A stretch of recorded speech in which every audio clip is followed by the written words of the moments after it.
नमस्कार साथियों, आज हम आप सभी के लिए बहुत बड़े सवाल लेके आए हैं जो महाराज जनक, ऋषिवर विश्वामित्र, महाराज दशरथ, गुरुवर वशिष्ठ, श्री राम और लक्ष्मण जी से जुड़े हुए हैं। बारी बारी हम सभी सवालों के उत्तर देंगे।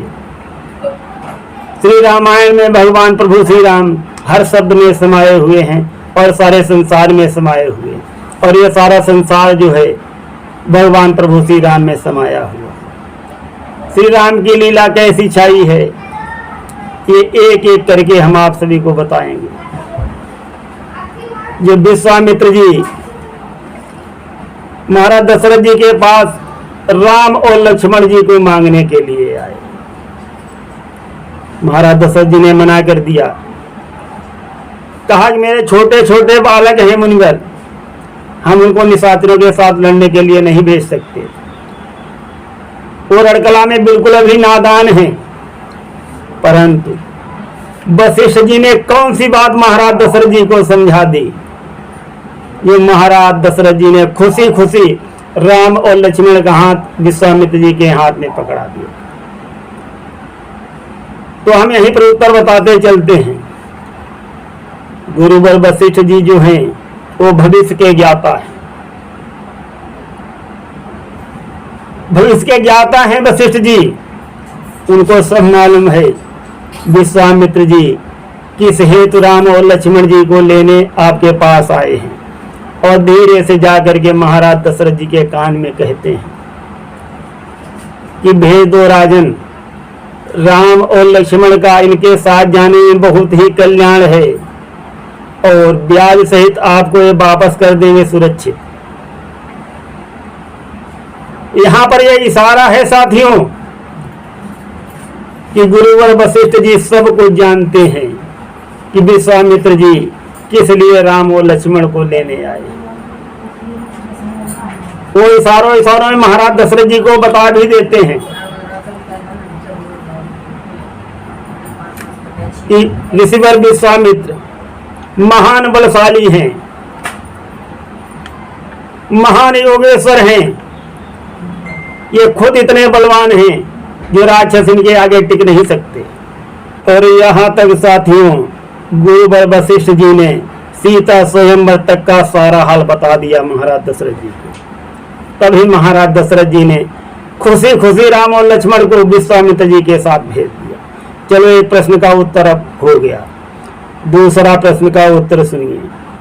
विश्वामित्र जी क्यों लेने आए थे ये भी हम आपको बता देते हैं। विश्वामित्र जी इसलिए लेने आए थे कि जो विधि का विधान होता है ईश्वर कारण अवश्य बना लेता है। भोलेनाथ जी का धनुष तोड़ने की किसी में क्षमता नहीं है, किसी में शक्ति नहीं है जो भोलेनाथ जी का धनुष तोड़ दे। और उस समय विश्वामित्र जी जो हैं वो सबसे तपधारी, महान बलशाली, महान साइंटिस्ट विश्वामित्र जी में ही केवल क्षमता थी जो इस काम को अंजाम दिला सके। महाराज जनक जी ने प्रण तो कर लिया था माता सीता की जिद के कारण कि जो सिद्ध धनुष को तोड़ेगा उसी के साथ मैं अपनी पुत्री का विवाह करूंगा। बाद में महाराज जनक जी भी सोच रहे थे कि कौन तोड़ेगा शिव जी का धनुष, किसमें हिम्मत है, किसमें इतना बल है। भगवान भोलेनाथ तो बहुत क्रोधी है, किसी का कोई नुकसान होता है तो शांत बैठेगा क्या। तो साथियों यही डर था महाराज जनक को भी कि जो धनुष हमारी देश की सुरक्षा के लिए मुझे दिया गया था, और उसी धनुष को अब तोड़वाने का प्रण मैंने कर लिया है। तब उन्होंने भी विश्वामित्र जी की शरण लिया था साथी। किंतु ये लीला तो सारी श्री राम जी की है। जैसे महाभारत के युद्ध में जब श्री कृष्ण जी अर्जुन के रथ को लेकर के महाभारत के अंदर लड़ने के लिए युद्ध मैदान में पहुंचा दिया, जैसे ही अर्जुन ने भीष्म पितामह द्रोणाचार्य सभी अपने संबंधियों को देखा, धनुष रख दिया और कहा प्रभु मैं युद्ध नहीं करूंगा। भगवान श्री कृष्ण बोले क्यों क्यों नहीं युद्ध करोगे अर्जुन? अर्जुन बोलेगी प्रभु मैं अपने सगे संबंधियों को मार करके मुझे राज्य की जरूरत नहीं, मैं नहीं चाहता हूँ राज्य, इनको मार करके और मैं ऐसे भीख मांग के खा लूंगा, नहीं मुझे युद्ध करना। भगवान श्री कृष्ण ने कहा अरे अर्जुन, गीता का ज्ञान दिया था, हम यहाँ संक्षेप में बता रहे हैं। श्री कृष्ण भगवान ने कहा अर्जुन तुम क्या इनको मारोगे, ये तो स्वयं मरे हुए हैं, देखना चाहते हो? अपनी दृष्टि दिखा देते हैं अर्जुन कि मैं तो केवल तुम्हें निमित्त बनाना चाहता हूं, तुम्हें कारण बनाना चाहता हूं, तुम्हें सम्मान देना चाहता हूं, नहीं तो ये सब पहले ही मर चुके। तब अर्जुन ने भगवान को प्रणाम किया और युद्ध आरंभ किया। तो इसी प्रकार साथियों लीला तो श्री राम जी की ही है। महर्षि विश्वामित्र जी केवल कारण और निमित्त बने हुए। जब महाराज जनक जी ने विश्वामित्र जी से कहा कि इस मेरी समस्या का समाधान करना है, विश्वामित्र जी ने हामी भर दी थी। और विश्वामित्र जी ने कितनी अच्छी तरीके से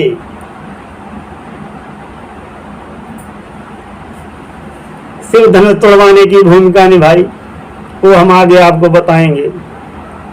सबसे पहले क्या होता है, विश्वामित्र जी के मन में शंका आती है। उस समय ताड़िका स्वभाव बहुत मायावी थे, किसी का भी भेष बना लेते थे और कोई भी यज्ञ अनुष्ठान हो, शादी हो, विवाह हो, कुछ भी हो, वो अपनी माया फैला करके विघ्न डाल देते थे। तो ऋषि विश्वामित्र जी ने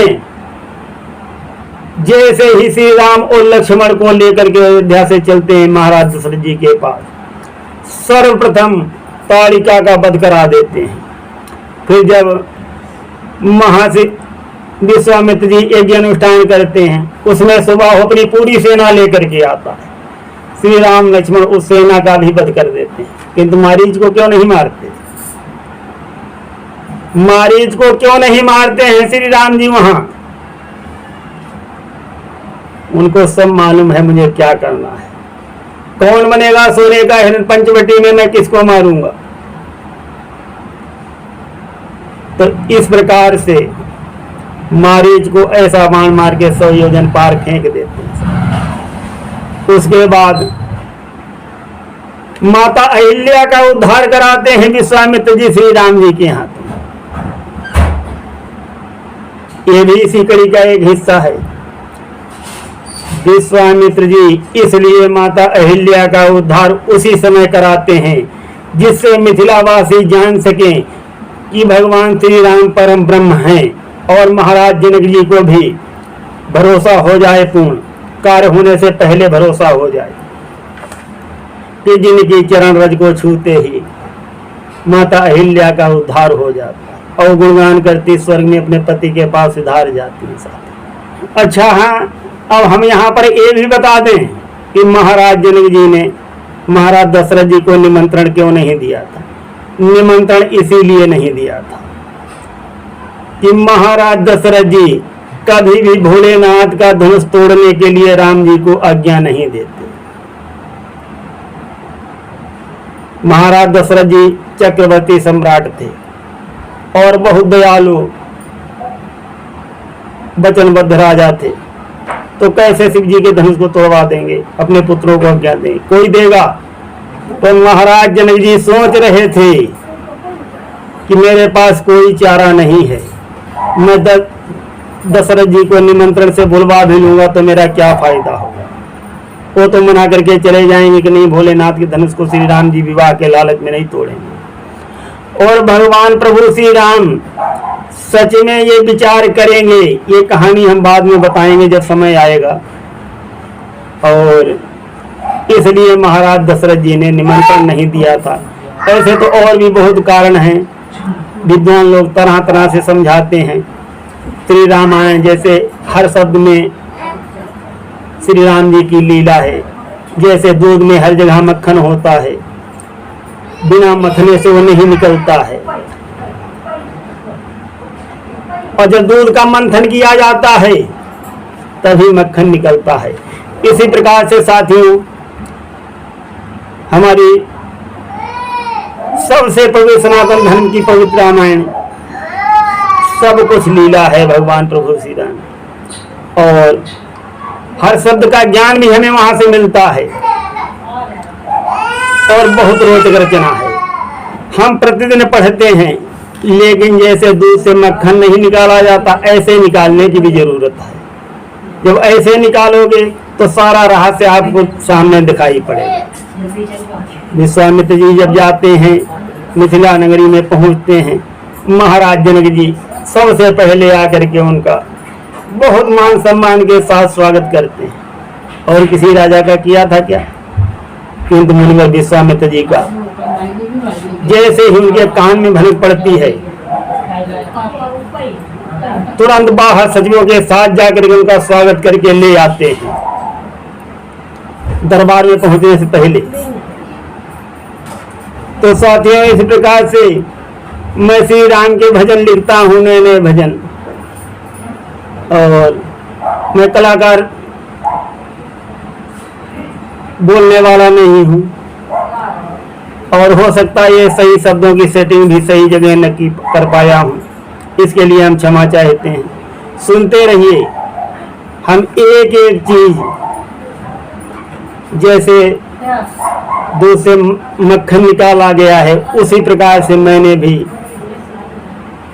श्री रामायण को पढ़कर लिख करके मक्खन के रूप में जो आपको निकाला है, श्री राम नाम का सुधा रूपी रस आप सभी को पिलाते रहेंगे। सुनते रहिए। आज हम प्रसंग को यहीं पर विश्राम देते हैं। धन्यवाद।